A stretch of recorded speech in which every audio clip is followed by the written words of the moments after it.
Good evening. I would like to call our meeting to order, and we'll start with the Pledge of Allegiance. And this evening we've got some special guests from Bear Scouts Creekside Pack number 384, and they're going to help us lead our Pledge of Allegiance this evening. I want you guys to come right up over here and join us.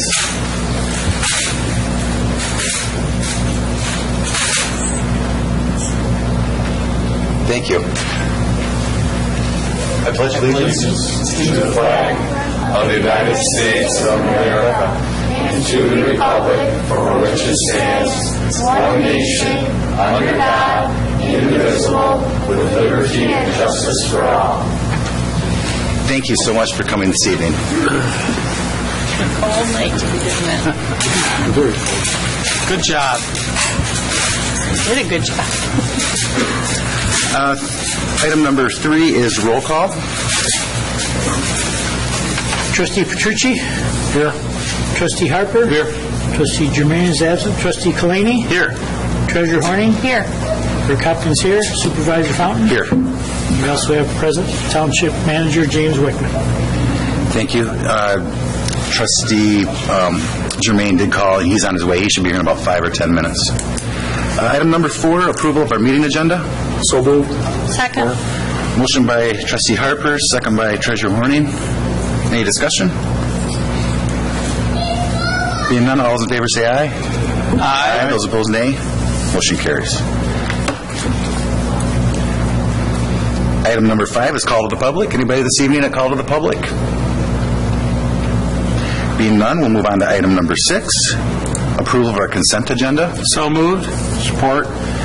Motion by Trustee Kalani, second by Trustee Petrucci. Is there any discussion on the consent agenda? Being none, all those in favor say aye. Aye. Those opposed, nay. Motion carries. Item number 7 is an applicant this evening. It's site plan number 520, Taco Bell at the Hartland Town Square. Good evening. If you'd like to introduce yourselves for us and give a brief presentation. Clerk Hopkins is going to be our liaison to start out since he's on the Planning Commission. Okay. All right. Thank you. Good evening. I'm Eric Iverson, and I'm with Design Inc. We are the engineers for the project, and the owner is Sundance Inc. They currently own the Taco Bell that's shared in the gas station across the street, but they would like to relocate to an individual site, and that's the former business plan allowed them to share things, and now they like to own their own site. So they're getting out of their leases whenever they can, and constructing their own sites. They're very excited to bring this new building. They actually just went to this model last year. They constructed one in Romulus, and it just got finished. And the building is all brick. It has this aluminum slat wall on the side elevation. This is the walk-up door right here. This is the front elevation right here. And so, they believe it's a very attractive, modern look, and it's really what the Taco Bell, and this is the new Taco Bell standard. And so they believe it's got a really clean appearance. And so they're looking forward to this new model and looking forward to bringing it to Hartland. It's attractive. It's got 2 tones of brick. It's got the stone pillar on the front, and then we also have a night shot here, and I don't know if you can see that or not, but so the slat wall, which is this here, is backlit, so it has LED lights that shine back onto the wall behind the slats. This is a sample of the slats, and then the wall behind the slats is actually this lavender glazed block. And so the slat kind of hides it, other than there's a gap between the slats. And so that light bounces off to the lavender, and you can kind of see that lavender hue through the slat. So that is That's the, what you're seeing there, it's, the light is white, just reflecting off of the lavender block. There were two planning commission members, Clerk Hopkins and the chairman Fox, that went and visited and saw it. And I just want to make a comment. We work with a lot of townships, a lot of cities, a lot of villages. It's very rare that you'll have somebody go and make, I don't know how long the trip was, but probably close to an hour, and went and looked at it for themselves. And we appreciate that immensely, and we have had nothing but a good experience working with Hartland Township, and we look forward, as we move on to this new site, continuing to work with the township. So thank you so much. Thank you. Larry, you have any comments from the Planning Commission? So they did receive a recommendation of approval from the Planning Commission on January 9th. 9th? Yeah. Yes. And I talked with Planning Director Campbell this afternoon. They have submitted new drawings. He hasn't gotten through them all yet, so he is proposing that our recommendation or our approval should cite the conditions of the Planning Commission's approval, so that he can verify that those things have been included, but nothing different than what the Planning Commission had said. Okay. So with that, I would move to approve site plan application number 520 for Hartland Town Square Taco Bell, subject to the conditions that the applicant revise the drawings to reflect the conditions requested by the Planning Commission at their January 9th, 2014 meeting. Support. Motion by Clerk Hopkins, second by Trustee Germain. Is there any discussion or comments from the board? Beautiful building. I think it I like it a lot. We're excited to have it on the north side of the street. Maybe that'll spur a little more development. We're hoping that. Yeah. Larry, will the road finally be open then once this Yes. construction's done? Yep. Because right Both now ends. it's closed off. Right. Both ends be opened up. If there are no other comments, all those in favor say aye. Aye. Those opposed, nay. Motion carries. Welcome to Hartland. Thank you very much. We look forward to working with you. Best of luck to you. Thank you. Okay, item number 8 is pending business. We have no pending business. We have no new business. We move on to board reports this evening. Our second meeting in January, and we start with Treasurer Horning. I have nothing this evening. Trustee Kalani. I have nothing to say. Trustee Harper. No report.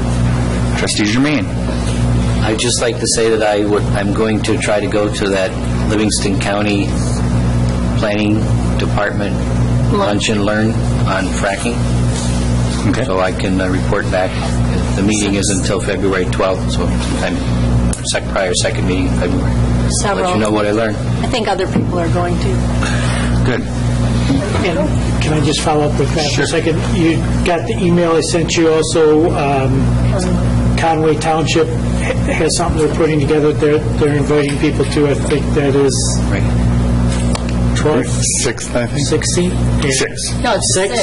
6 at Alverson Performing Arts in Fowlerville. Right. And Which is anybody part can of go. It's the on WHMI today, so anybody can go to that. What's the status on that in terms of state preemption of that whole area? Well, as it stands now, local government has no ability to regulate that. what I thought. The state has that authority at this point. Anything else, Matt? No. Trustee Petrucci? No report. Clerk Hopkins? I have no report tonight. I will not be here at our next meeting, but I'm going to call in because we're going to be talking budget. I'm going to be at a conference in Orlando, so I just want to let you know, but I'm going to call in because it's an important meeting. So James said he could figure that out somehow. Just want to give everybody a heads up on that. I have nothing else this evening. Manager Whitman? Thank you, Mr. Supervisor. Just a couple quick highlights from the operational reports, and then a couple things that I sent out today. I did want to mention the Safe Roads and Pathways Task Force had another meeting last night, and it was a very fruitful discussion. They were able to hone in. We have boiled it down to a pretty solid outline of a plan, and they'll be coming back together on Monday, February 10th, to take a look at that draft one more time and finalize those recommendations. And if that proceeds as we'd like, we could be back talking about that here at that second meeting in February. And then we'll be moving into the public communication phase of that we've been talking about. So excited about that. Great group to work with. They've done a great job leaning into these issues, and I think you'll be pleased with what the thoughtfulness of the recommendations. We do have budget recommendations coming to you January 31st, and then at the February 4th meeting will be our first budget hearing, or not a hearing, I'm sorry, budget work session. And I think that was the main highlights. Oh, I'm sorry, I did want to call attention with the sub-zero temperatures we had, and that in combination with a new well that is pumping at a higher capacity and filling up the tower faster. Those two conditions together are a formula for freezing. We did have a little bit of freezing, and it didn't cause any major things, but it was enough of a headache and a reminder that we already had in the CIP some things that we wanted to do to deal with that freezing, so we were able to sustain it, but we'll put some things in place to prevent any further problems down the road. So. Otherwise, I had forwarded you two things, and I apologize for the lack of timeliness on them. I just thought it would behoove us to talk, first of all, on the pending zoning ordinance. We've talked before about having regular, straight, principal use site plans approvals happen at the Planning Commission level. There seemed to be some consensus for that. As this has gone through development and as we're reviewing it, it occurred to us that there may be an unintended consequence here that I want to make sure the board understands and maybe can give some feedback on.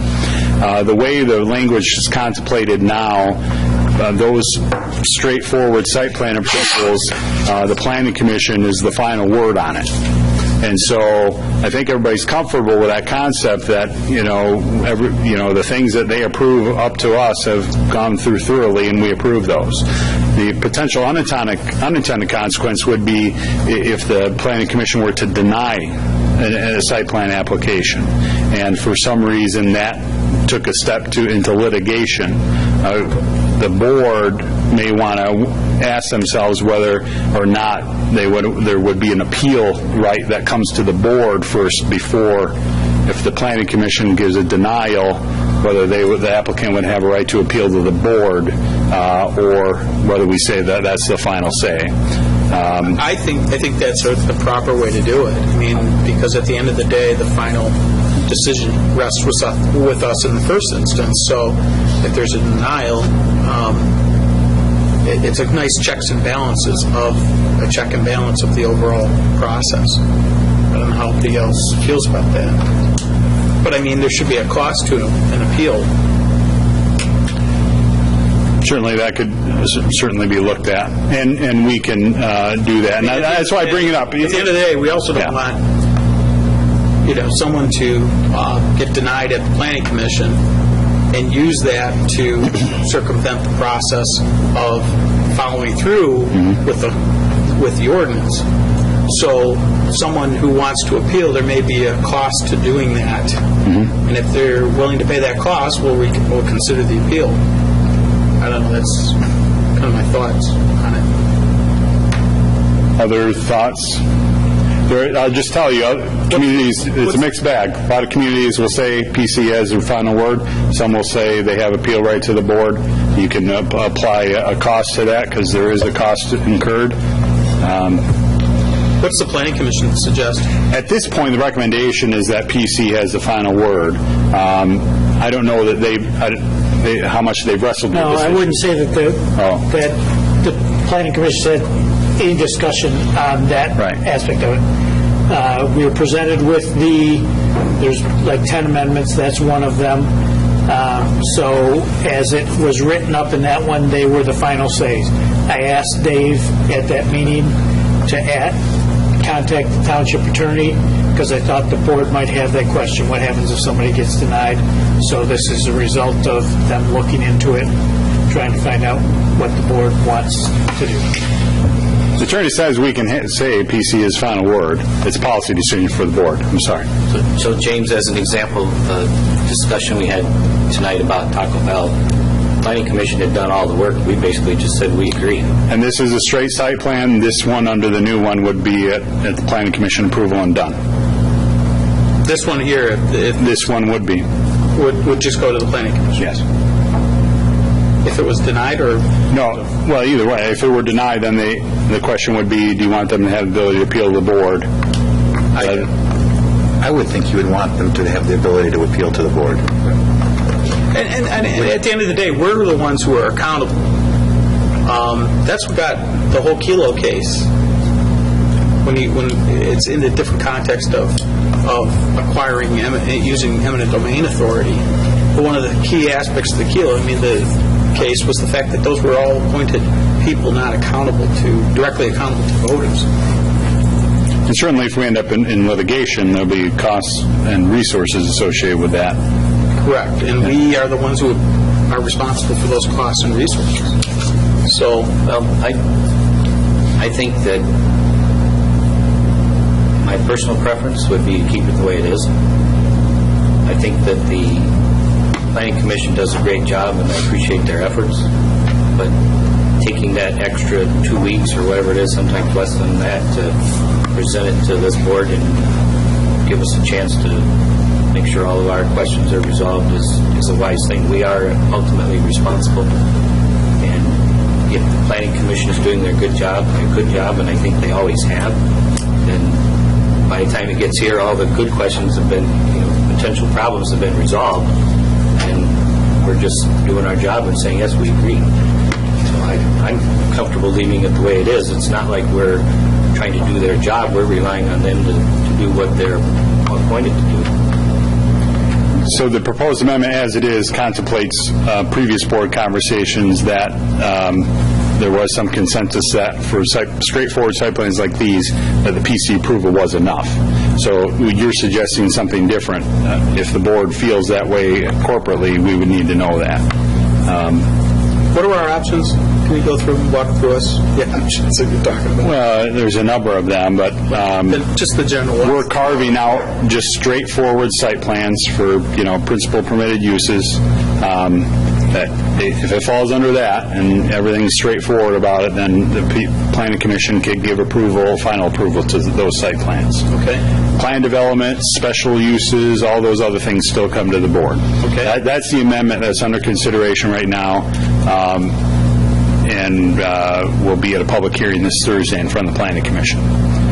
You have the option. What we do now is the option is that all site plan approvals come to this board. No, I don't think we need to do that. Straight. I like the idea of the Planning Commission to have, but I do think that appeal, if there's a denial, because I think that that's what people would expect. It's sort of the administrative process.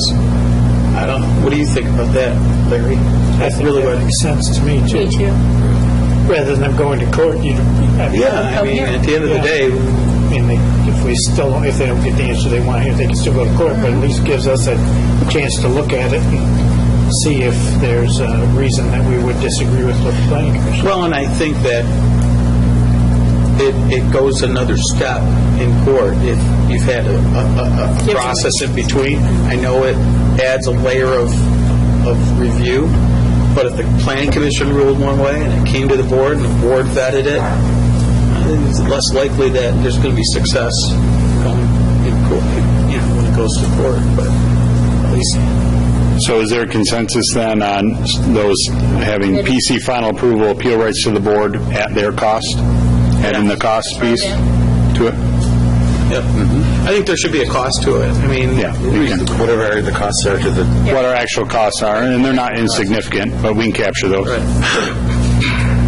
Okay, I appreciate your feedback. Anybody have any objection? Okay. Do you need a motion over this? No, it'll be coming back to you after the public hearing, assuming the planning commission moves forward to it. It'll go to the county for their input. So it could be the second meeting in February, maybe first in March. I don't know. Okay. Well, I don't have a problem with it. A little bit concerned about the cost part of it. I know there should be a cost if there's a special meeting required for it because of a time frame issue. But if it's a regular meeting, I don't know why we would charge them for that. I don't know. Would there be a cost in the process if we kept it the way it is? An additional cost? Well, no, we haven't. It would be correct. There wouldn't be a special meeting. I don't know that there would necessarily be any further staff review because the staff would have already reviewed it against the ordinance for the planning commissions. We would just bring that same information to the board. There'd be some incremental costs. I don't know that it'd be. I can't speak with a full authority on that. I have to talk to the planning director. As long as if there's an additional cost to the township, then I agree. There's probably some incremental, or I don't know how much, we can figure that out. Okay, then that's what The increment, right. Yeah, as long as there's no cost to the township. If there is a cost to the township, then we need to know and have and that should be the charge. Right. Yeah, that's all we would be charging is what our extra cost. Unless they call for a special meeting, that would be a cost factor too, wouldn't it? No, because they could call for a special meeting if there's a time strain on their issue. We'd make sure that's not the case, yeah. I guess we'd have to take a look at that. Well, that would be a cost there too, so. Yep. I think that's a fair thing to put in the, if it's a special meeting, there may be a greater cost. Yes. And I agree, there could be time. One factor that we're not discussing here is the fact that there may not be staff review of it because they've already reviewed it, but the 7 of us are going to have to take our time to review the stuff before the meeting, okay? And our time has value too. So, I mean, I don't know how you factor that in, but that is a cost.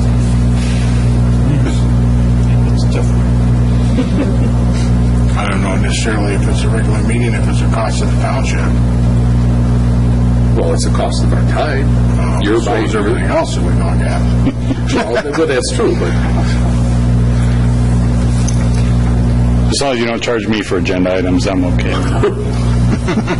wait, Is everybody comfortable with this matter? Are you okay with it? And you'll have opportunity, obviously, to chew on that. And But I prefer to keep it the way it is. Yeah. On that condition. thank you for that. The other issue I had emailed out regarding the closing on that land purchase, we have continued to have questions, and it started. All of this is, again, incremental costs, but involving our attorneys. And, we have the other interested buyer of that piece of property, and I had spoken with him today after seeing the most recent email. And based on my previous conversation with him after he did not win the bid, he had basically indicated that had he known that the RUs were an important piece of the puzzle, he might have changed his bid at the time. But after talking to him today, he affirmed that he would be willing to match what the previous bid that we signed the other purchase agreement under with. That purchase agreement is expired. It did not close by the December 31st. We've been working on extending that based on some terms that, they would pay the tax bill that they would have otherwise paid, and all things else being equal. So I basically just looking for feedback from the board. I'm a little perplexed. If the purchase agreement had passed, why something in writing extending that hadn't been done? Because what you did, what we created is a situation where, let's assume for the sake of argument, the other buyer wasn't even available. Now we're kind of we're left to the whims of the buyer to say, well, maybe I can walk away through it. There's no penalty. Part of the idea behind this is getting earnest money In a regular transaction, you get earnest money because you're going to carry out the closing by a certain day, you know? And it just seems a little puzzling that our attorneys didn't get something in writing.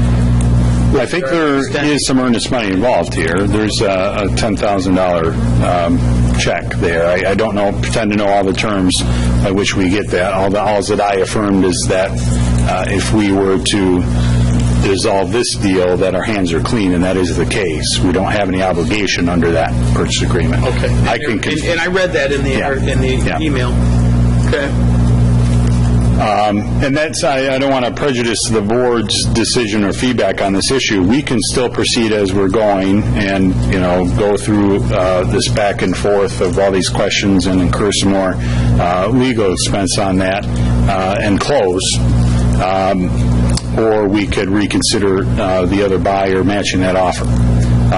So I didn't want to just continue forward in a vacuum without making the board aware of these issues and giving you the opportunity to stay on the same course or take a different course if you so choose. If I had an indication which way you'd like to go, we can put it together. I just got a quick question. Yes. I did not get an opportunity to review your email. Yeah. But what about the right-of-ways? How was that resolved? It's a standard process. The bottom line on that is that when they wrote those easements back in the 40s, the way they wrote those easements, you can interpret it that the easement goes over the whole acreage, and that is unsettling to a landowner. And so DTE has a very standard process they go through to do this. They go out and they stake the pipeline. They have a surveyor go out and measure the so many feet on either side of the pipeline, come up with a legal description and a survey for that. DTE puts that into their form for an easement. They sign off on and give it. Now, in this, Got that for this case? and I understand they're close to finishing that. A couple things that have delayed that. One was the holiday break. They had submitted their survey middle of December sometime, and then they were told, the guy that looks at that won't be back until, first, second week in January. So that delayed it. And then why we haven't gotten a definitive answer yet, I don't know. Whether they're still back and forth, I don't understand. There's a process. All indications are, at the end of the day, they're going to get the easement better described. And to put it in perspective, when I talked to the township attorney, asked if we were buying this piece of land and we had this issue, would we wait to close until the DT easement was cleared up? And it was a very quick no. Right. Just close on the land, and you'll get that easement. You're going to get that easement. It's coming. There's no reason to delay. So, when the first was a delay because of all this, we hesitantly were willing to go along with it on the condition of, by not closing by the 31st, the tax exempt status stays on the property into this year. And if we didn't know any better, there could be a thought that they were intentionally avoiding the tax bill for this year. So we're willing to work with you, but understand you're still going to pay that amount of that tax bill. And then this is where we're at today.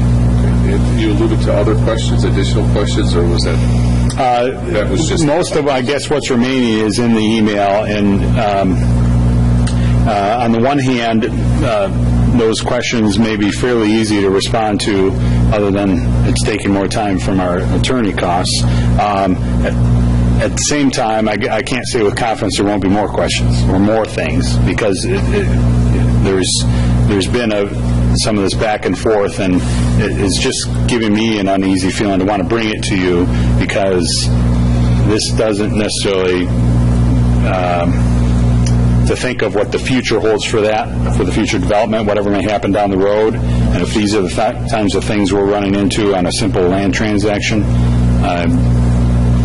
I don't know. Well, so I saw the email you sent, and I looked at it really quick. He's asking some questions about the sewer and stuff like that, right? Yeah. So I guess my thought, and I haven't seen all the other things that's come up at this point.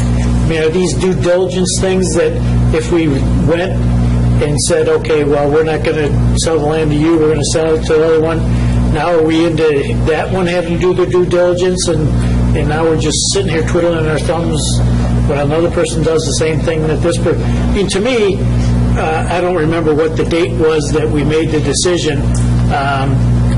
It seemed like a pretty quick turnaround to close on a piece of property for that sum of money to me. I mean, I don't know that you'd close that quick on a house you were buying. So I don't, it doesn't surprise me that there's been some glitches to hold up from closing that by that date. I guess, so that would be one question I have. The other one would be, if we are thinking that we should go with another buyer, I would kind of feel better that we give the other one an ultimatum saying, close by this date, or we've got somebody else that's willing to match your order, rather than just pull it. But isn't that what we did when we gave him the December 31st date?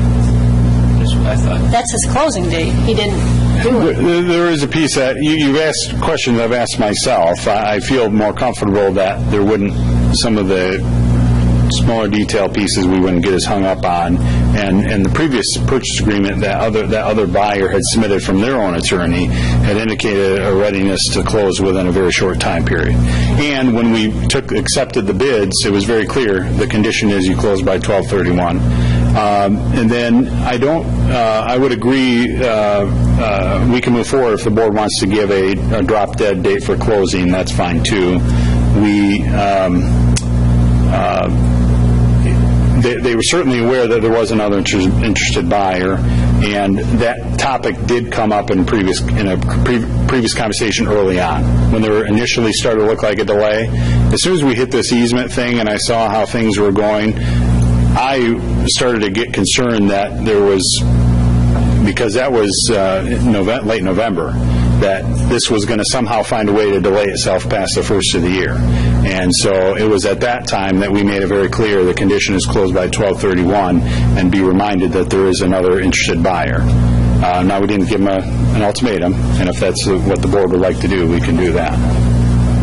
Well, I thought the second buyer was a good buyer and good offer, and if he's offered to come up to the same price, it's a local landowner that's already been here. I don't think we've ever had a problem with them, and I'd say go with the second buyer. Who's our attorney say? That if we continue to delay, Larry, we're going to lose the opportunity for the other buyer to even be interested. And then we're going to be back where we were with the property not being sold, not collecting taxes, and things of that nature. So I just think it's a little bit, if 12/31 was our drop dead date, then we should have been here 2 weeks ago saying that they didn't meet it and we should pursue the other buyer. I mean, it just seems a little bit disingenuous to me to now say, well, you didn't hit 12/31. Well, you didn't hit 12/31 3 weeks ago. I mean, why didn't we do anything then? Because I think James and Susan were working on an alternative. We were trying to make it work. They were trying to make it work. Yeah, and it was brought to our attention that there was a delay, and we agreed to allow him to, I don't remember the details, but he was going to pay the tax rate and the sewer. We're going to be charged to us otherwise or something. Would the new buyer pay those taxes? Because it's exempt right now, right, the property? So the new buyer might not be paying them. the new buyer, we would be out that amount at this point. Yeah. Which is approximately... $10,500. Well, that's all the taxes. Yeah, Our piece of it is a much smaller piece of that. So I can say that if we keep going, we'll more than pay that in legal expenses for this back and forth. Or pretty close to it. Would it be reasonable to give 2 weeks to close? I mean, Joe, What does our attorney say? Attorney says we can move on. Even though we've had a discussion with them? Yeah. By having that discussion with them, didn't extend that contract? No, there's not been nothing's been formalized in that regard. It's just been as a courtesy. Because even the terms of increasing the purchase price was... Statute of frauds also requires it. Well, then I would... Already.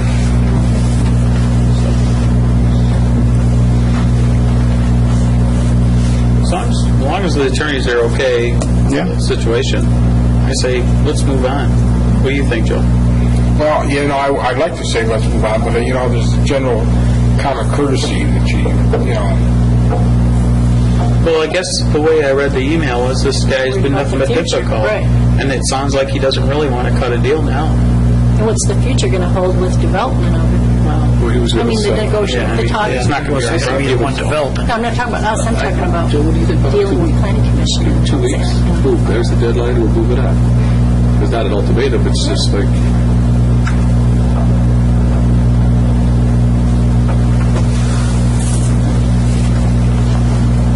What are your thoughts, Matt? Say that again? What are your thoughts? I've already shared my thoughts, sir. Move on. Yes, sir. play back the tape. Joe? Let's move on.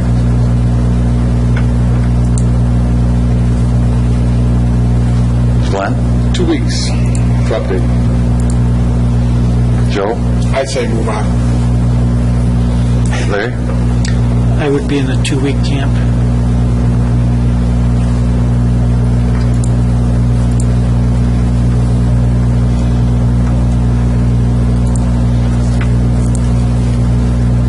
It's up to you, buddy. No, No, there's it's 34. Everybody's, they've spoke. So you got to give your opinion too. I think we should give them 2 weeks. That's just my 2 cents worth. And it just seems fair to me, okay? We become, Been working with a person for 5 months. yeah. If it's the pleasure of the board, we're moving on. Moving on. Okay. You're still in your report, or your reports, aren't you? I think that about covers it. Is that it? Okay. Item number 12 is your business retention visits.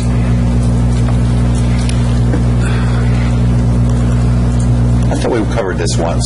But maybe. Well, yeah, I mean, I've talked in general. I wanted to provide a report, or we talked about, basically the board requested, and we said we would definitely deliver, a summary of what those conversations were about, and that's in your packet. I don't necessarily have anything to add value to what's said there.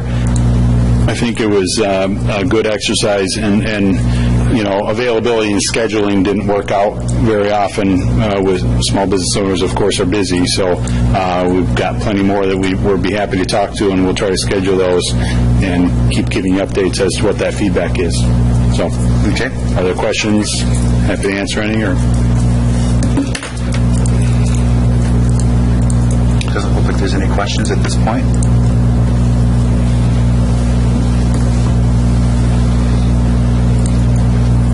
Next item is preliminary budget discussions. Yeah, so I wanted to just give you a plant a seed or have some preliminary discussion about some things that will be coming to you in the budget request in regards to staff time. And I thought we'd get a head start since kind of have got our arms around some of the issues already.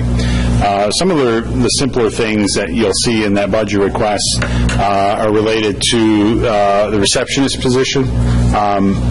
We have, Clerk Hopkins and I have chatted and thought that it would be beneficial for us to consider backfilling that position when the receptionist is out on leave, and having that presence, a greet at the door, has been of great value to us. There really is no replacing Pat, of course, but just to have that presence there would be good for us and would help handle the incoming phone calls. There's, do you remember the amount? A couple $1,000 maybe in that neighborhood to have a substitute come in and fill that when she's out on leave. I don't know that we have to spend a lot of time talking about that, but I wanted to give you a heads up that was a recommendation we were making for your consideration. Another smaller thing was in the communications area.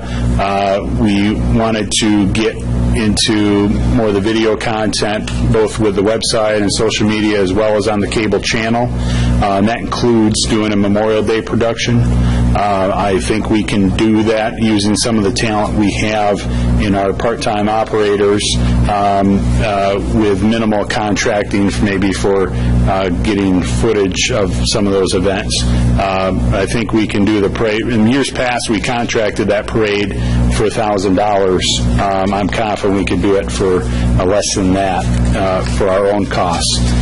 So if the board still has the same consideration for that, we'd like to add that on. And then I think it's $900 in additional hours for other video-related productions that we could add content for those areas. We thought that, we talked about this at the admin meeting, and thought that was a lot of people watched the parade. That was when we had it on there, and it's something that we should, if we have the capability, without a lot of cost, it'd be nice to bring back. So that's kind of where that came from, was in our discussion. That's one piece, and then the other piece is all the video stuff. Informational, taking some of the information that we provide to residents and putting it in a video form often gets you a broader audience if it's the right topic. So we target, and that would be another $900 is what we're recommending for your consideration. Anybody have an issue with that? And we don't have to decide that now. We can talk about it during the budget as well. If there is preliminary feedback, though, that's kind of why I'm offering these things. Assessing, I wanted to pull up the thing that I've been talking with planning and assessing actually for a couple of years now, because our concern, or my concern in particular, was that as activity started to increase, we would see some things, we would get to a point where we're not keeping up. And case in point is during the busy time, through the 05, 06 time frame and the 10 years before that, we know what happened when we had high amount of activity of permits, site plans, home sales. Our assessing records were completely deteriorated, and that's we spent a better part of my career here cleaning that stuff up.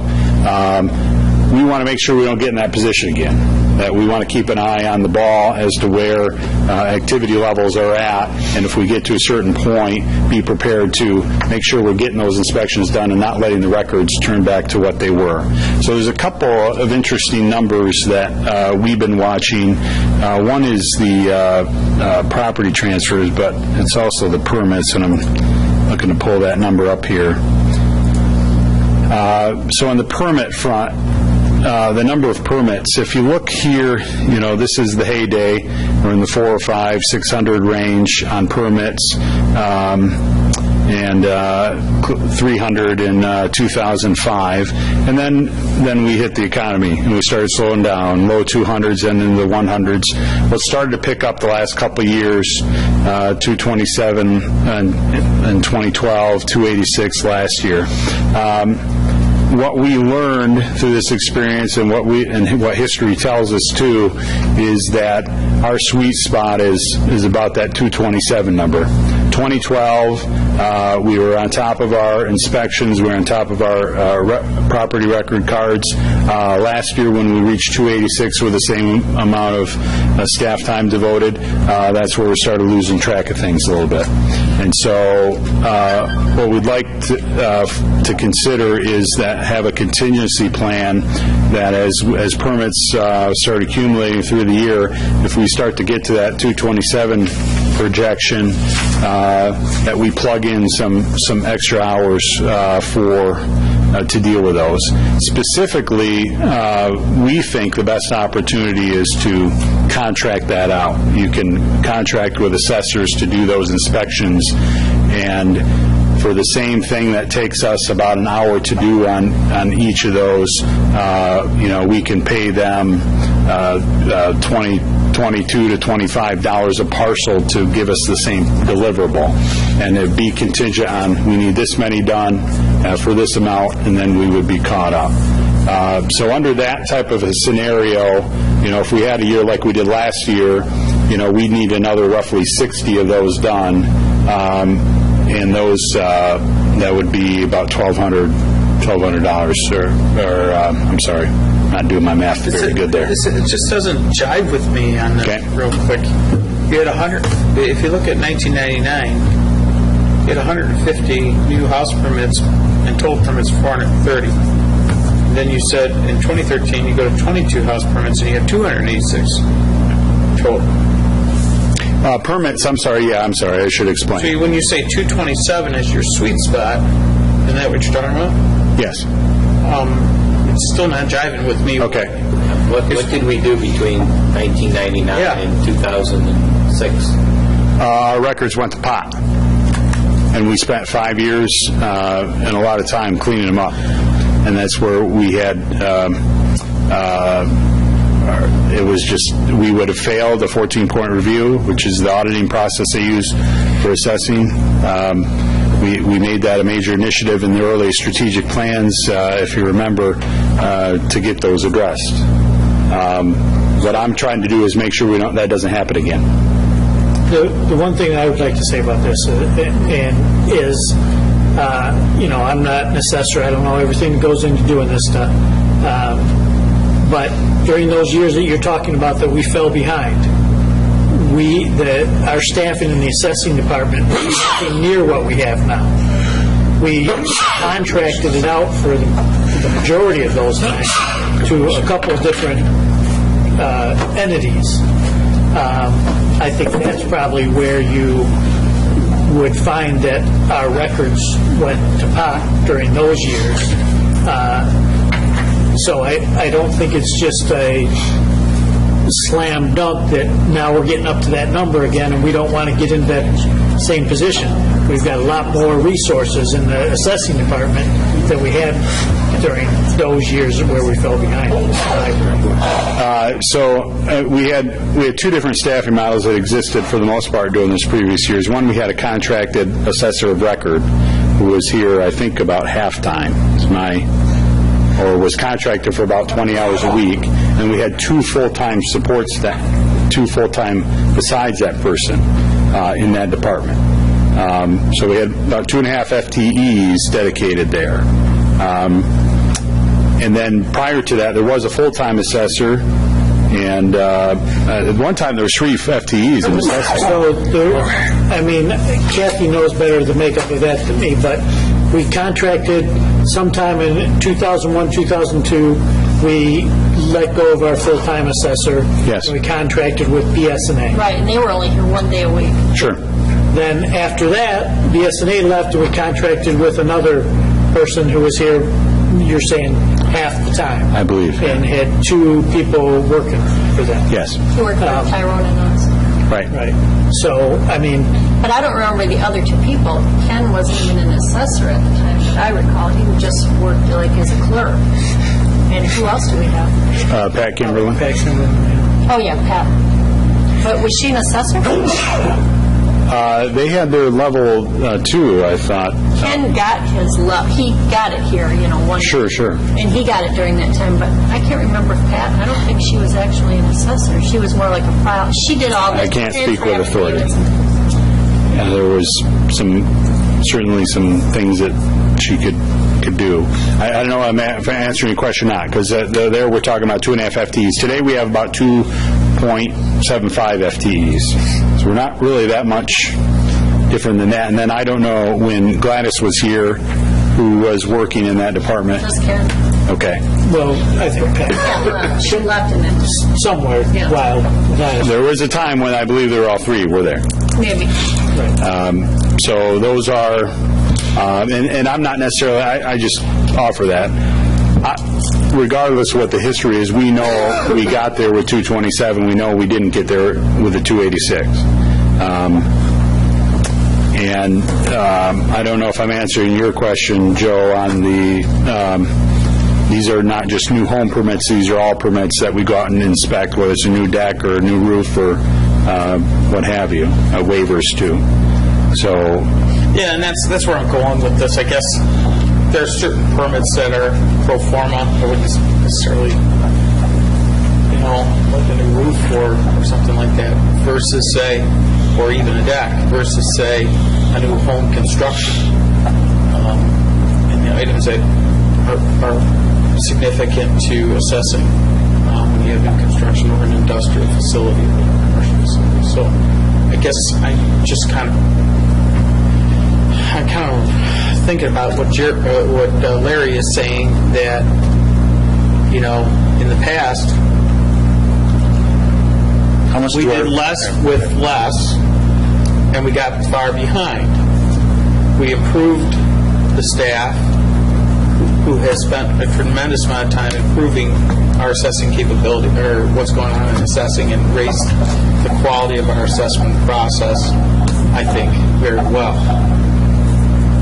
We're now at a stage where we're starting to see development, and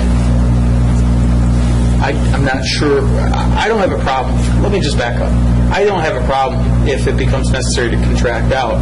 I just want to be sure that we're getting our money's worth if we do that. I don't have a problem with that. I don't want to see another employee in there.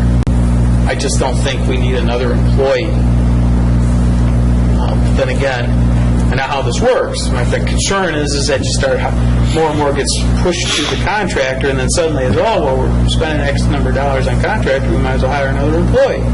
So I just don't want the contractor to become a crutch to the employees. I mean, at the end of the day, we want them, there should be measurables and goals, and they should be accomplishing those measurables. If it's 50 houses a week that need to be reviewed and assessed, I don't know what the number is. But that's what I'm more interested in is knowing what they're doing and are they accomplishing. Am I making any sense? I have a question. How much does it cost the township to do one of those assessments? Yeah, so it's taken us about an hour, and we have With benefits and... right. We're not quite at $20 yet. I mean, it would be cheaper for us to hire somebody. That's not what I'm recommending. I recommend we do the contractor out. You pay a little bit more, but then you're not acquiring new staff, and that's not our goal here either. But they have their own car and they have their own... Yeah, all their overhead expenses are being absorbed. Yeah, we absorb those other things. Yeah, when you add it up, you're better than 20. Yeah, because gas and everything else. Yeah, right. My point is, if you could get somebody else to do it for $22 and we're charging, it costs us $25, do we look at contracting the whole thing out? If you can probably get a better deal, say you've got to do $500 a year, maybe get it down to $20. I mean, if we're going to be fiscally looking at... Yeah, I don't know enough to say with any certainty that it is cheaper to contract. It's probably that per unit cost is probably going to be in that 25 range, maybe a little bit less, and what it costs us maybe less than that. My instinct is telling me it's closer to 20 in our costs versus 25, 24 for a contractor to do it. And just to be clear, this isn't the only thing we're looking at. The other piece of information that was attached were also the property transfers and the sales that are occurring. We have, obviously, the number of sales in 11, 12, and 13 have been increasing. We had 471 sales, property transfers last year. 218 of which were confirmed as arm's length valid transactions that needed to be looked at, which is almost double what the previous years had been. And so we are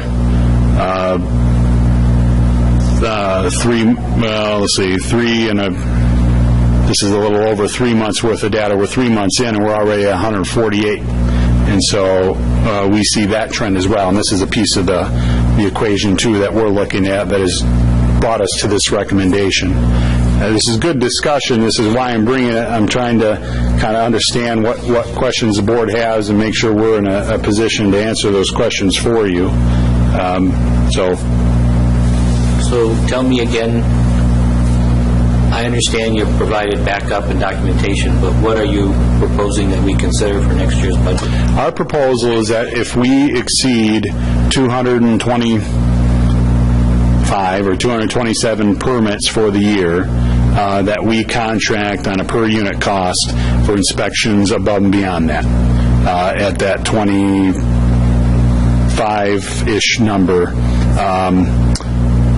And then the rest we can handle ourselves. And so that could, if we have a year like we did last year, that could be 60 of them, and that would be $1,500 worth of cost. So I hate to belabor this point, but I think another question is important. If 2012 was your sweet spot, 2013 you had about a 20% increase, and did you start to fall behind? How did you handle? Are we behind right now, or did you authorize overtime to stay on top of it, or did we just work more efficiently? What is the current status if we're already... We did not get all the inspections done for the year. And so all the, I don't know if that answers your question. We didn't get all the inspections done. Yeah. So I got a couple of more points on this. We had a lot of lost hours in 2012. Yes. For assessing staff. 13, or, 12 and 13. What are we, in 13 right now? Yeah, well, we're in 14. So last year, 13, we had a lot of lost hours. I could see that we could have not made the mark where if we had somebody here, we could have made. I also don't understand how when you hit that magic number of 227, now you're going to contract. So if you hit 227, you're halfway through the year, then you start contracting them out, and then what's that person doing now that you hit 227? I don't see how that... No, we would be projecting the trend. If we were at, basically at 6-month point, if at July 1st, we're halfway to 227, or halfway to a number higher than that, that's when we would say, okay, let's get ready to get the contractor in place to have them ready to go come September, and then by that time we would know about how many we're going to be over that amount, if that makes sense. Yes, we did have some hours that were lost at the end of the, when the budget year finishes, we will not have spent all of the wages in assessing. We did supplement some of that, so all of the leave time that was there was not all lost. We were backfilling that with part-time a little bit, but not 100%. So it was a part of the consideration, knowing that we lost those hours, and we still came to that conclusion. I'm not so sure I understood the answer to the question that Larry asked. If they're handling X amount, whatever that number is, in less than a year, what prevents them from, let's say at 6 months they hit the 227. Well, if they're able to handle that 227 in the first 6 months, what's to prevent them from handling 227 for the next 6 months? Well, they will not have done that. If we had 227 the first 6 months, we would already be well behind. Okay, so I guess my question would be, how many can they reasonably handle per month then? I mean, what's the... Well, the assessing works on a cycle, and it's a pretty predictable one. You have certain times where you're going through board of review, the assessment roll process, you have a certain period where you're doing sales studies, you're doing construction inspections at the end of the calendar year. It's a cyclical process, and so there's a pretty defined period of time, not necessarily narrow, but during which you do your inspection. So it isn't, and I couldn't recite for you exactly which months those are, but we would know it's more towards the last half of the year where inspections are being done. The first half of the year is a lot of the assessment process, the personal property stuff, the board review stuff, getting the assessment roll completed and confirmed and all that good stuff. And then once we get into the summer, late spring, summer, and into the fall, that's where most of the inspections are happening. And the first year we're compiling, we're bringing in the property transfer affidavits and permits, and we're identifying, okay, when the time comes to do inspections, these are the properties we're hitting. But we're not actually doing inspections that heavily in the first half of the year. Does that make sense?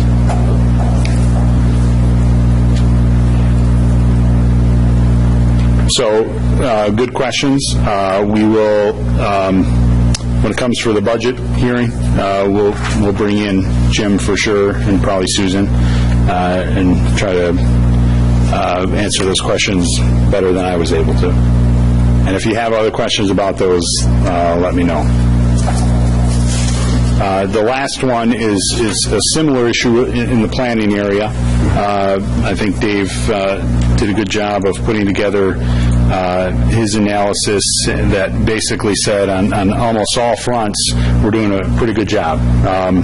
And I was pleasantly surprised by that. We had a significant increase to the number of permits that came through, as you saw, and the way that the efficiencies within which his staff is working have done a good job of handling that workload.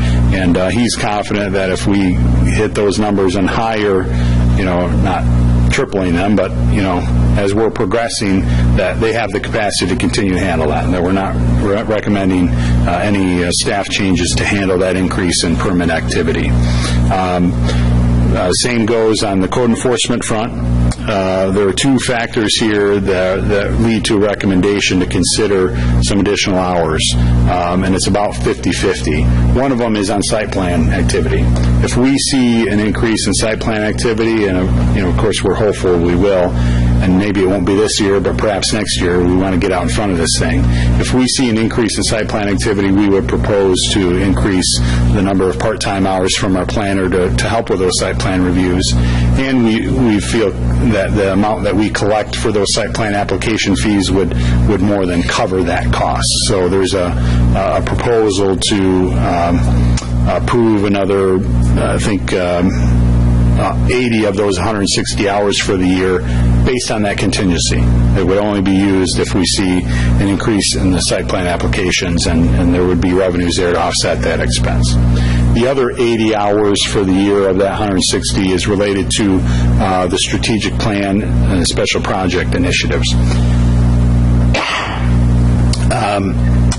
As we know it now, I should say, we are looking, of course, at the comprehensive plan, the Parks Master Plan, and the road plan. And planning plays a very important role in all of those, and those are three major initiatives. And then on top of that, we're talking about, while we're wrapping up some zoning ordinance, we're still going to look at the sign ordinance. And then behind that, there's still a list of zoning ordinance language that from clear zoning process that we still have to take a look at.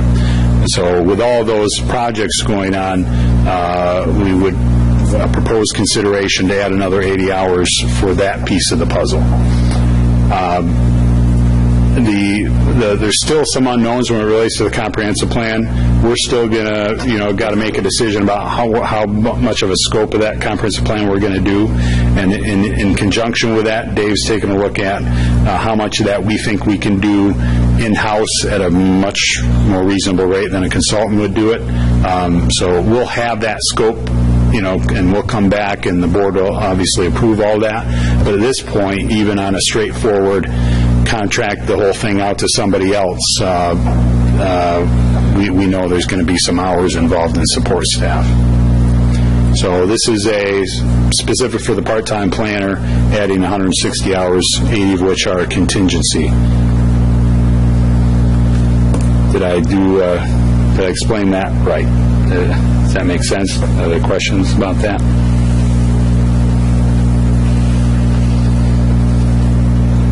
So I wanted to give you a preview of that, chew on that.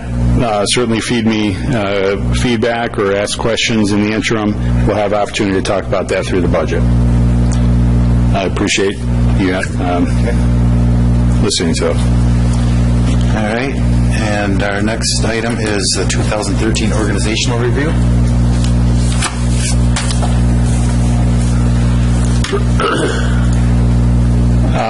So I forwarded to you my year in review, similar to what we had done last year.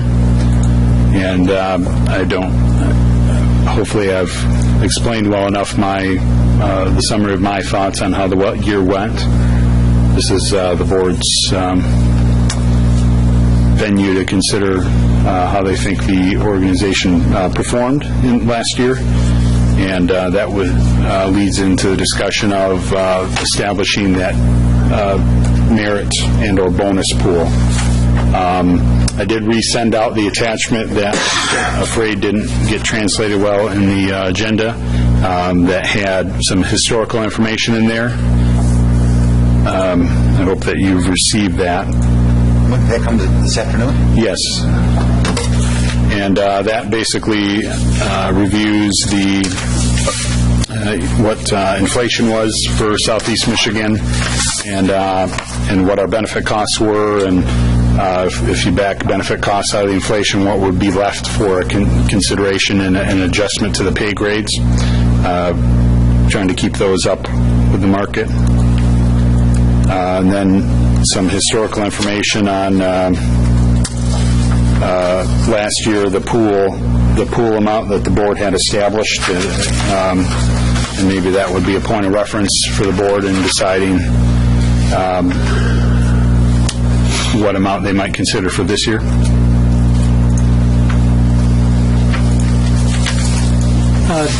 James, I mean, this is a little bit off point, but I really was happy to hear at our admin meeting the other day, you had a figure of the percentage of increase to our health care benefits over a long period of time. I don't remember what the time frame was, but I think that the board would like to hear that. Yeah, so it's on our list of accomplishments since '07, but it's here. We've maintained less than a 1% total health insurance increase in the last 5 years. Like total, over 5 years, less than 1%. Now, much due to a number of reasons. We've gone to a high deductible health plan in conjunction with a health savings account, so that's helped offset some costs. That's a strategy I was successful with in my previous community. And then also employee cost sharing on the premium. When I started, I don't think there was any cost sharing, and today they're paying 20% of the premium. So that's helped offset it. I don't know if they were. I thought we've always paid something. Maybe it was 10%. We took it to 20%, something like that. Yeah. So that has helped offset that as well. But in the last 5 years, yes, it's been less than 1% total increase. And for what it's worth, we actually have less people participating today than ever before. It's continually gone down. People have taken, we offer an opt-out stipend, and that seems to be the right amount because a lot of people are opting out, which keeps our costs under control. Is that opt-out $1 per dollar? No. It's $250 a month for the health insurance. It's another $50 a month for the vision and dental. Yeah, I was looking at this. Since you brought that up, I guess I'd like to express my opinion about that. I think that that's something we can probably stop doing. It seems to me like we offer an option to provide health insurance, and if they decline it, they decline it. I don't think we should pay them for declining. That's $20,000 a year, I think is what it was I saw. That could go to a lot of other things. Yeah, but at the end of the day, They take it. would you rather have, that could each be $9,000 a year? So I said, we offer it, and Okay, so if you don't, incentive, They take it. you should have $50,000 or $60,000 as opposed to 22 or more. Okay, I mean, that's what you want to do? I think the people that are opting out of it is because they already have insurance somewhere else. It's not like they're But it's like that a lot of places. right. And most places that are in business to make money don't give their employees that incentive. They give think other they most- incentives, so you have a lot different other, so there's a lot of other incentives. I don't think that's a good policy. I agree with Joe on this one. I have to have been into a situation where I opted out of my previous employer's insurance because I was covered, but it was only because I was getting a certain amount of money, because the city saved money by me opting out, and I got money. But if I was not going to get that money, I just have the city, buy that insurance for me because they'd have double coverage, and there's no sweat off my back to have that double coverage. So there was a financial incentive to go on to my wife's health care, which wasn't as good as what I could have got from the city, but that difference in the pay made all the difference in the world. I'm only saying what I'm saying based on what I'm hearing from our Human Resources Director where I work. And she says that with the way the laws are changing, double coverage is not really allowed anymore. So the fact that someone could ask for it and get it, I think it's something we should look into. Well, it wouldn't necessarily even be double coverage. It's like you could take individual and be dropped off your spouses and get it. So I do think it's an incentive. I don't think we're extraordinary in our amounts. Not at all. I think we're below average on the amount we offer, and we're in a company of a great, I'd say, super majority of communities that offer health insurance offer an opt-out. Now, whether that's the same truth in the private sector, couldn't tell you. So at this point, I wouldn't recommend us to reconsider that, and I'll keep watching it. We're doing the benchmarking, and when I'm talking to the other communities, I'll be looking at, do you offer the health insurance? Do you offer an opt-out? How much is it? And we can sort of benchmark those as well. If I see a different trend happening, I'd certainly change my recommendation. And the other thing, too, if there's ways to do it. You could create, you could create alternatives. Money could go into a health care savings account. More and more and private and public entities are going to higher deductibles on their... But we can't put it in a health savings account unless they're on a high deductible health plan of ours. So we can't do an HSA without that. Right.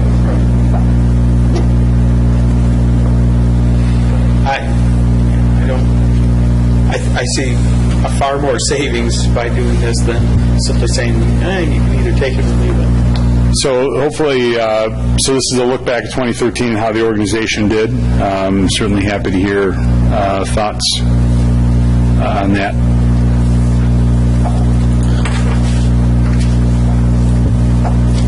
I think we've made great strides in communication, both internally and externally. I've heard nothing but good things about the newsletters from people. I think we mentioned it'd be nice to have that review on our website.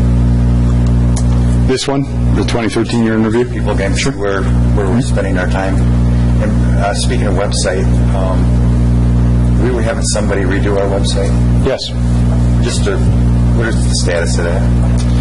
I don't have an exact date, but I know our communications director wanted us to do it last week. So it's getting close. Very close. Okay. Yes. Kind of, shouldn't we finish up the branding issue before we do that? There's a component to that? There's a piece of that, and branding is right around the corner. Okay, so they're all kind of coming together? Yes, right. James, is that it for your review? Well, I mean, the review is a kickoff to the discussion on the pool. I don't know at what point the board wants to... And I kind of just got this. I was just trying to go through it. Can we just need some time.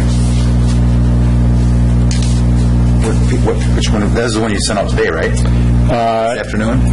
Correct, yes. And that's a historical, it gives you a frame of reference for... I don't know if seeing it makes a difference in whether or not you, at arriving at some sort of percentage or what process you want to go through to just try to...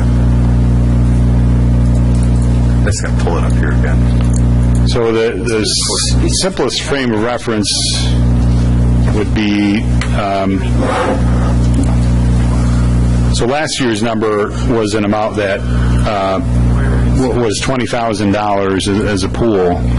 And that was, I've offered the percentages both as a percent of the total compensation package and as a percent of wages. It amounted to about 3.5% of wages.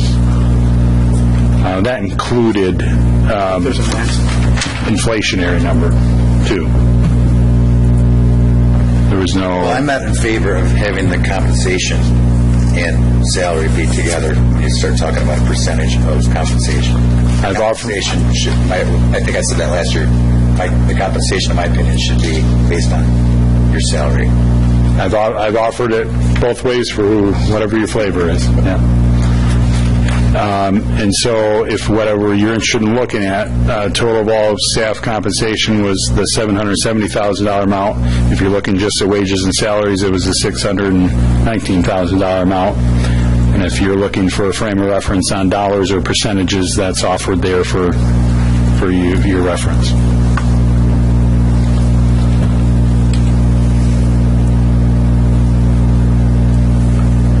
I'm sorry, Bill, what were you, I was So looking you're at saying, he's saying, like last year, the total wages, it was based on, would have been 3.5, whatever. This is last year's. Yes. Yeah. If you look at total compensation last year, it was 2.79%. He's talking about here versus here. Right, Page right. 3. Yeah. I'm right in the middle somewhere. I'm just going to the same page. It's page 3 of,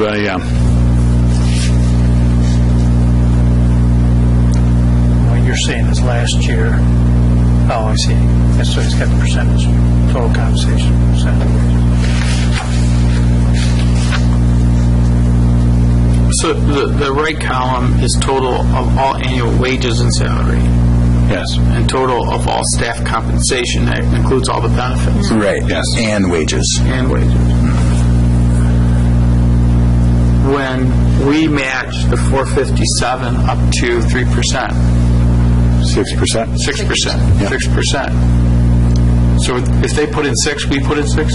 If they put in 3. No, Put in 3. if they put in 2, we put in 6. 3 to 1. And that's the maximum. Maximum. They could put in more. So when we give an increase in salary, how does that affect those other benefits? There's 2 roll-up costs. One would be on the pension, the 6%, and then 7.65% for FICA.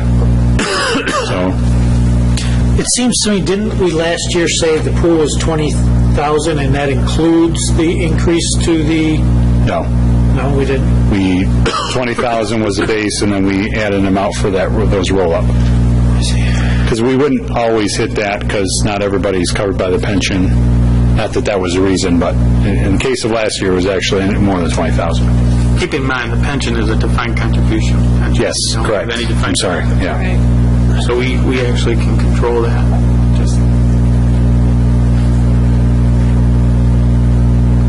Last year,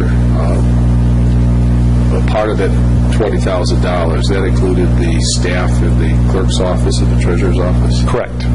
Okay. I think the board needs to consider that those decisions should be made by the elected officials in charge of those units. I think that's really their supervisors. I don't know that's like it's kind of like you're going over the top of the elected official there.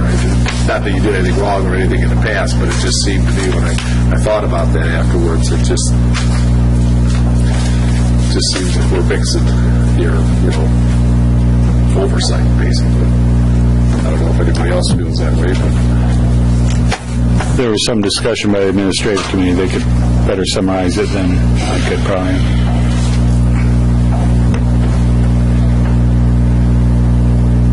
what's your recommendation? Well, last year I did give a recommendation on a range. I guess now that with last year under our belt as a baseline, this is your assessment of the organization. How do you think we did, and if it's easy to, I don't know if it's easy or not, but compare this year to 2012, how do you think the organization fared versus last year's decision? If there was better, the same, or worse, then... Have we ever done an analysis of the way we used to do things where we had consultants do a lot of the work, like McKenna,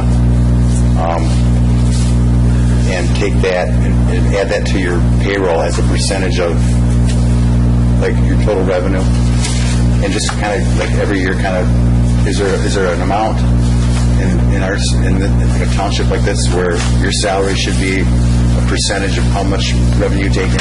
Is there any? I don't have any firm data. That would be a part of the benchmarking project I'm doing this year. I would get that. That's kind of information I'm looking for. It's always been my concern that, and it's different now, but at some point you're spending more than you're bringing in a lot of those accounts. Or recall, Well, not everything's an enterprise fund. No, but we were. I mean, if it were... The gap was getting, like right now, we have about $400,000 to $500,000 in additional revenue that we're bringing in. Right, but my concern... But they're not necessarily because of the employees either. Some of it is, some of it isn't. I mean, you can't look at it that way. You can't look at it strictly like, okay, I brought it, like an enterprise. I mean, if I were running a golf course, I know, at the end of the year, I know how many rounds I had, how much revenue I had, and I know what my expenses are. It's a little bit different here because they're not, with the exception of a water and sewer fund, which is an enterprise, they are completely, you might have one permit come in, you might have 500 permits come in. They don't have control over that. You see what I'm saying? I understand. But my concern is if this number that you have as excess, right, that we are bringing in more, if that number becomes, at some point, if things continue to inflate, you keep going up 20 or 30 grand a year, and that number is you're going to catch up to that number, and there's not going to be anything left over. So that would be kind of looking back at that revenue projections that we looked at, and some of those, there were anomalies because we took some revenue sources out of the equation. But you had, obviously, years that were bigger and smaller. Like the next 2 years is projected, this next year's revenue, we're projected about 1% and some change increase, and then the second year out, we're projecting like a 4% increase. So if the percentage of your adjustments to payroll, of what you're saying, are in that range, you're sort of not outpacing your revenue growth. It's like a Headley adjustment, right? I mean, in some regard, you got to look at your expenses, what your revenue is, and what your costs are, because Headley makes you have that check, right? I mean, isn't that what happens with Headley? You got to go back. Your expenses aren't supposed to exceed a certain percentage of overall revenue that you derive from your from property taxes. No, it just makes the assumption that you won't benefit from the increased value of the property. Properties, yeah, right. Tax structure is crazy because I think it's been made complicated on purpose so people don't quite understand it. But that being said, I mean, that editorial, there's the idea, of course, we have good employees, but at some point, and this is not to disparage or take away from, say, a clerical person or a support staff person, but there's a point where that level of that staff member, no matter how good and conscientious and how hard that person works, the market doesn't bear going above a certain level. And I understand you have those tables. Your pay grades, yeah. Your pay grades. But at some point, it's got to... The sad part is at some point in time, you got to tell somebody, you've reached the pinnacle of what you can make at your position. You either want to improve your position by more education or going somewhere else to get a better job that we just don't have to provide for you. I mean, you can't sit and pay. We've got some folks at or close to that position. Okay. And I think that's the concern. Bill, am I misunderstanding? But that's kind of what you're leading to. But at some point in time, you can't... You have paid the maximum to your whatever classification you are. You're not going to make any more than that. Right. No. And even if inflation, affects that, at some point in time, it is what it is. We do bump the pay grades by the inflation. This year it'd be less than 0.5%. 0.5%, I saw that. Right. I mean, I don't think it's proper to base salaries or wages on, when it comes into government, when we're not in the enterprise of making money. I mean, we're not, at the end of the day, you've got choices. The choices are to look at all your mandated activities and simply fulfill your mandated activities. We've chosen not necessarily to trim ourselves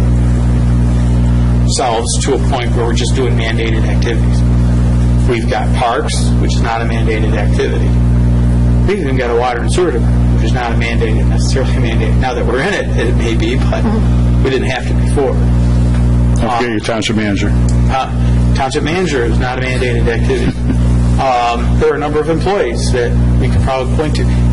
But we've made conscious decisions that we want to be a premier township, or at least strive to be a premier township. So we're going beyond the type of mandated statutory responsibilities that this township has done.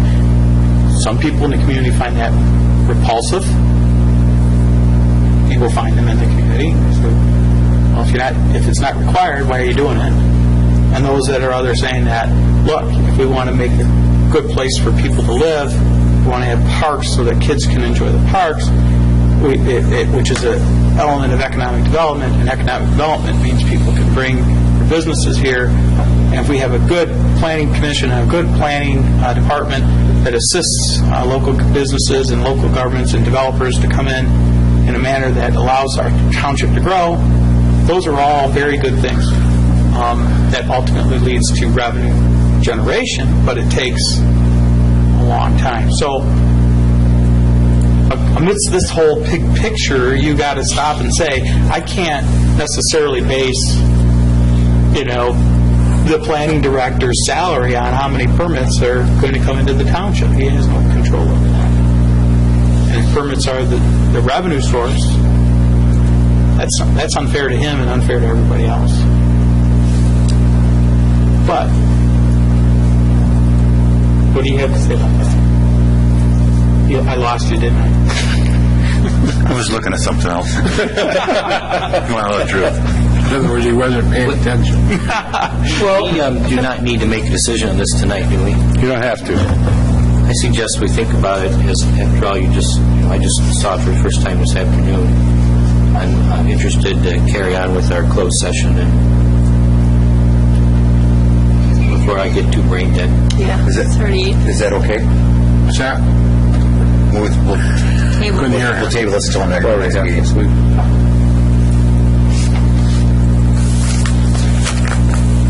You're not going to be there next meeting. I'll be yes, like You can't vote. You can't vote. I can't vote. Nope. You have to be here in person to vote. Yeah, that's going to change eventually.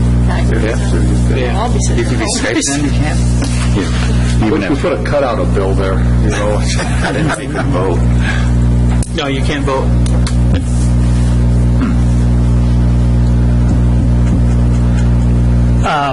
Well, I would just like to add, I kind of feel that, and I know we've said this before, maybe it was during James's review that we did late last year, but, in the last year, it really seems to me that we've gone from looking in our rearview mirror to looking out of the windshield at things ahead of us rather than behind us, and I think that's in a large part to the people that are down here filling these roles. We had a new DPW director, a new planning director, a part-time planner, and a new communications person, and I think all those people are serving us well to make that change and start forward planning rather than cleaning up. Not to discount anything that James has done to help with that as well. But I just know he doesn't work alone. I think that's really the focus, and I think why we tried to develop this methodology to it. Let's look at the accomplishments, and what do the accomplishments say to us when then we look at the numbers. And I'm not saying that we have to do it today, but that's, I guess, my method for trying to come up with what this is. If you decide not to complete this tonight, I would ask that we could get it done next time. We've got some planning to do. We got evaluations to give. It'd be helpful to be able to have that information at the next meeting. After the next meeting. Is that how we want to go forward? Well, One of the thoughts, I see that you've kind of given an idea of percentages here based on 2013. Is that right?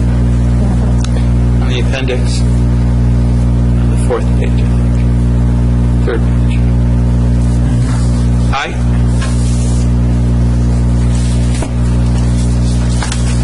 I'm not quite sure what this means. I mean, in terms of like, how does that, if I were to say, okay, 3.5%. I think Bill calculated at 21,600 or something.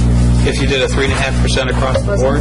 The 3.505, I think, was $21,622. Across the board? I think. If you utilize just wages and salary, or is that? Just the wages. That was Just the wage? Or Because wages that's and, what the one was. wages and benefits? Just wages and Just salaries. wages. Just Wages and salary, so it's going to cost you $35,000, $34,000. No, it was No. just wages. No, Joe was saying that So there's a roll. benefits on top of that. Add 13.65% to that, or, well, not really, because not everybody gets the contribution, but add about 13.5% to that number would be the roll-up effect.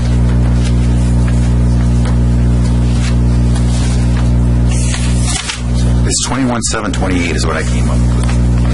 What's that times? Hang on a second.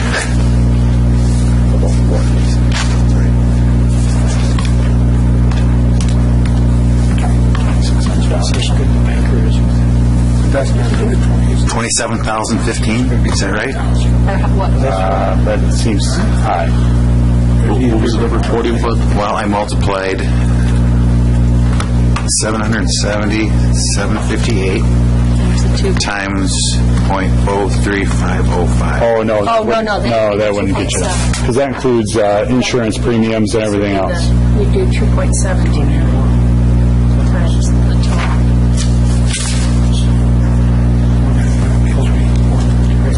Yeah, he's got I'm not following what you're trying to achieve here. Well, it's 768,590. I just used this number right up here. The 7. Oh, I see, 7. What do you want me to walk? But that includes health insurance and everything. There's no roll-up costs for those things. It's close.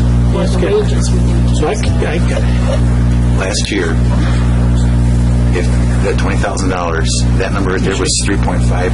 Or 2.7. Right. So if you do that, you do times I should be would the same. prefer if we got this wrapped up tonight, quite honestly. I would rather... I do too. I would rather get this point out. I understand Matt, but, Did you do that? you know, he's not here, but he went to the restroom. I just think we should wrap... What do you think? Yes. they do. We What should about- kind of wrap this up. Yeah, we could wrap this up, but what about the issue that I brought up about what happened with the We do executive 20,000. meeting there? Well, so what we talked about, so we had a few conversations about this. The wage discussion that the board has, I would say probably if we rated it as our favorite things to do, would probably fall pretty low on the scale. So I didn't know if the board really wants to have the same discussion again about the treasurer's staff and the clerk staff. What we talked about was it does add some complications when you're talking about small staffs, when you only have one or two people. That if you had two people that were just really performing very strongly and you had a pool of only 2.5%, 3%, whatever it was, you couldn't compensate them, either of them, more than that amount. Where if you had a larger pool, like James has at his disposal, if there was people that were not doing the bang-up job, you could kind of move some money around. So what we talked about is having a more deliberate discussion with James after the board sets the dollar amount. Instead of setting a flat figure for the clerk's department or the treasurer's department and saying, okay, this is what you have for your department based on your people's wages, let's look at the people, see how they performed, set the the number based on the performance rather than just a percentage of the salary. That's what we talked about. But I guess along that line, I would say that that final decision, you two would have to agree to it 100%. Whatever that, you have that large pool of money, whatever percentage, that has come up for the people that work directly for you, you have to be 100% in agreement with it. If there's any disagreement over that, I think it should come back to the board personally.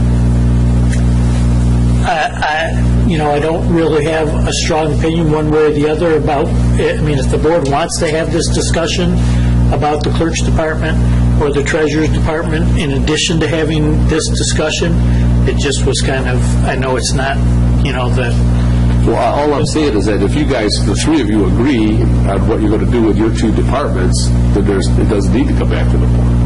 But if, let's say, the position of James is like, okay, that person, based on everybody else, they should get 2%. And you're saying, no, this person deserves 3%, and you can't hammer that out between you two, then I think that it could come back to us. But other than that, I think they'll work it out. Yeah, I think they can work it out, is really what I think so. But I think you have to agree to it. You don't want to hear something 6 months, from now saying that, I think my employee gets, the short end of the stick here. Because they do work directly for you, okay, where everybody else works directly for James. Which in turn works for you guys, because they can do everything we can do except vote here. Is that something you could live with if we all just agreed on that 3.5%, understanding the roll-up effect, and come up with the total compensation package of potential pool of $22,000? It's not for me to say. It's a question for the board. If that's, I'm sure I'm appreciative of whatever consideration you're giving. What do you think, Bill? Before I make a motion, I want to just get someone's thoughts. I was thinking 3%, but... Well, it doesn't mean he has to spend all the money. He didn't last year.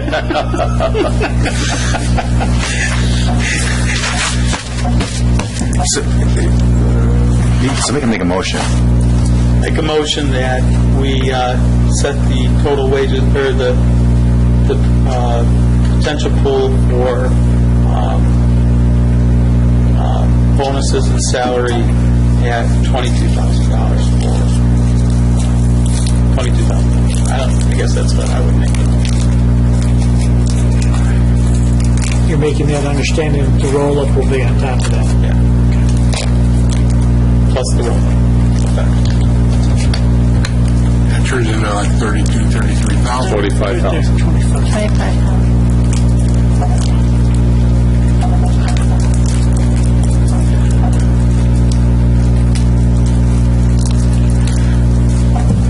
Motion on the floor.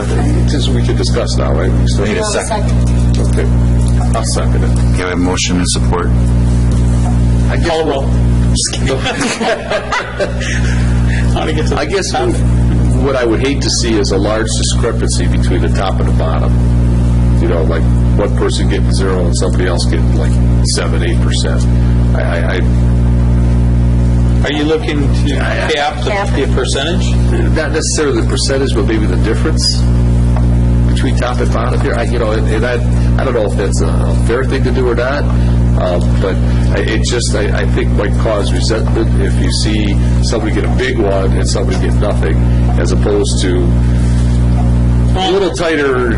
But then you get into the whole realm of micromanaging. The way, if someone is outperforming and doing their best, you can evaluate that one. And someone who is just doing the minimal and coming in, and maybe their bonus is $500 for the year, but it doesn't add on. There's no roll-up factor. Well, if they're just showing up and doing a minimum, I would hope that through their evaluation, they're being giving retraining or guidance. Well, they need to pick it up, or the front door is. No, I agree, but there's an element of objectivity as much as there is subjectivity. So. Just a thought. Any other discussion? Yeah, I don't necessarily disagree with what you're saying from the top end. I have a real problem if someone were to get 100% of the $22,000. Everybody else got zero. So Somebody might be seeing the front door, and it might not be the employee. I know. So, and if my memory serves me right, there were some people that who got significant increases last year. Significant, not necessarily saying they weren't deserving. I'm just saying that in a small 25, 26, 20, was it 27 people altogether, James, including yourself, 26? Yeah, 25, 26. 26. It's a small group of people. It gets around real quick as to who gets raises and who doesn't, and how much. It's probably why in the big organizations like Oakland County, they just say, here's the line. Across the board. It's across the board because it's just, is what it is. So, I don't know. If you want to consider not any one employee can receive more than 8.5% or 8%. Or 7%, 6%, some percentage, and cap that amount, I'm okay with that too. Or we could just give James some guidance that he consider that. He should. What he does is just to be very cognizant of the impact that. I kind of like that idea because I'm not. I don't want to. Yeah, I don't want to pick the number. I think that it's just maybe some direction from us just to be aware of that and the potential fallout from having too much of a disparate. Wage increase. Well, since I've been obstinate all night long, I'm not going to change now. I understand the logic in setting up a pool of money and allowing the manager and the supervisors to just divide it up. And I don't think that's wrong. I will say, though, that I think the manager and the department managers should be evaluating their staff in advance and giving us direction on how much money they think they need. As someone has stated, whether it's in the departments of the clerk or the treasurer or in finance or whatever the departments you want to look at, they should know their staff. They should know whether they need more money or less money. And it should all be gathered up and said, okay, board, here's what your managers think should be done, and then we act on it. Right now, we're just saying... That's basically how we did it in the past. That's my problem. That's what happened in the past. It didn't work. Why didn't it work? Why didn't it work? Because the board wasn't willing to... Sometimes the money, the amounts that came across us were, we're not going to do $35,000 or $40,000 changes, or it wasn't that high, but I can tell you, times are starting to be much better, but... Other staff? I mean, have we tried it with the current managers? To me, they seem like they're trustworthy and, they want to succeed. They want their staff to succeed. The problem that we got into, if I recall, was this person got that, so I'm putting my person in for that. That's where there was no right reason. That's where the manager says, okay, that's inappropriate. Well, it's all well and good, but that's not how it plays out. It's in a utopian world that might work, but it doesn't work that way. But how is that any different than what we're doing now? Well, they are doing the evaluation, but they know how much. This is the pool of money. We're setting the amount. Well, because I think James determines departmentally what they're going to get, right? And give each department their bucket, so to speak. Yeah. Right. And then we're giving them, as opposed to the other way, Matt, we're giving them a maximum number to begin with. And you set their bucket based on their reviews that they've done by right. staff. Yeah. Mm-hmm. I mean, we're basically telling you what the number is that we're willing. Then you're looking at those things and saying, I truly think this is the best way to do it. That's you get we're this not micromanaging amount of that, but we're controlling the person. And at the end of the day, I did not use all of last year's at this point. There's $500 I've held to recognize, special accomplishments or decide that it's not to be given. The year's not up yet. I may decide. So I don't just spend it all to spend it all either, so to speak, for what that's worth. And then the second point I'd like to make is that I think that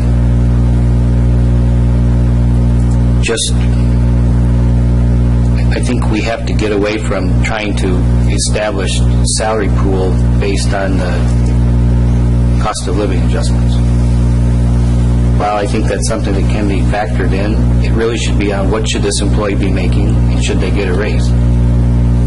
We have gotten away from that. Not if all the information just sent out. He's looking No, at but the he gives Detroit us- Consumer Price Index. Well, he's just given us, The inflation factor is used to adjust the pay grades. That doesn't affect what anybody's take home. These decisions about who gets what will take into account that maybe most employees might be eligible for inflationary adjustment.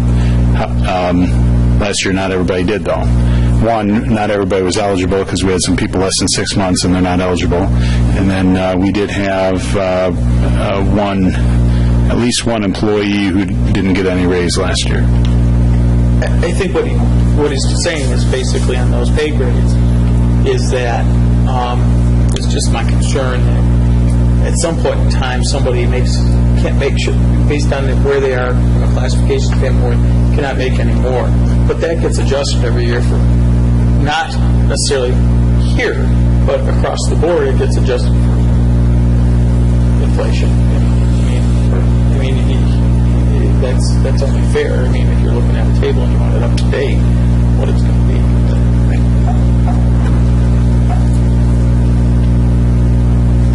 I'm finished. That's all right. So there used to be, a long time ago, it was before James, the raises were based, they all got whatever their inflation rate was and another percentage. And it was across the board for everyone. The supervisor at the time, I remember, saying, I don't understand. We always give an increase based on inflation. I remember said like it was yesterday. I said, gee, I didn't get that. But anyway. So, any other discussion? Want to do a roll call vote? I'll go first. Go ahead. I vote yes. Yes. No? Yes. You want to do it officially? Yeah, it's just kind of fast for my things here. All right. Ready? Yes, yes, yes, no? Yep. Yes? Yes. Yes. Do you need any No, slower? they all go in to people's names, so. All right. If there's nothing else right now, Can we make an adjustment to our schedule, our agenda? I think it would be a disservice to try to meet with James tonight, as late as it is. it's up to the board. Well, Bill's not here the next meeting. I can still listen in there and go, right? And listen, well, there's no voting in that room anyway. Are we sticking to the same format as last time? Where we have to talk first and then talk to him later, or are we just going to lay it on him? well, I think when we spoke about that last meeting, there was still interest to have a brief period of time to speak amongst ourselves, but acknowledge that it was probably more productive to have James in for a larger portion of the conversation than we had in the past.